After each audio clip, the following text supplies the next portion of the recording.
America అధ్యక్షుడు Biden వ్యాఖ్యలను భారత విదేశీ వ్యవహారాల మంత్రి ఎస్ జయశంకర్ తీవ్రంగా ఖండించారు. భిన్న సమాజాలకు చెందిన పౌరుల కోసం భారత్ తలుపులు ఎల్లప్పుడూ తెరిచే ఉన్నాయన్నారు. విదేశీ వలసదారులను తమ దేశంలోకి అనుమతించేందుకు భారత్ భయపడుతుందని అమెరికా అధ్యక్షుడు జో బైడెన్ పేర్కొన్నారు.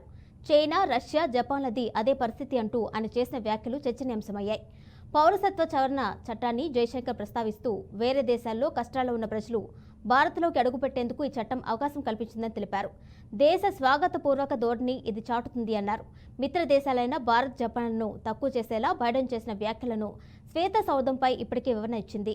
ఆయనకు ఆయా దేశాలపై అమితమైన గౌరవం ఉందని, ఆ వ్యాఖ్యలు విశాల దృక్పథంతో చేసినవని పేర్కొంది. अगर आप कृपया आज की इकोनॉमिक टाइम्स देखेंगे तो मेरा रिएक्शन उसमें है, पर आप इकोनॉमिक टाइम्स के नहीं हैं तो इसीलिए मैं आपको अलग से मैं दे देता हूँ रिएक्शन।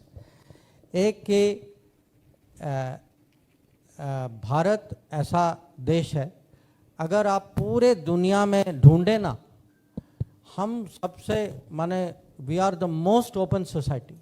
आज तक मैंने इतना ओपन सोसाइटी, इतना प्लूरलिस्टिक सोसाइटी, इतना डाइवर्स सोसाइटी कभी देखा नहीं।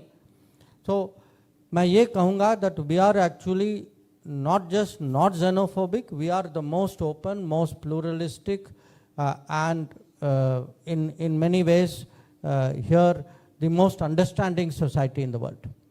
Secondly, there was some talk about economic performance. आप जानते हैं कि हमारे यहाँ जो है जीडीपी जो है 7% पे है।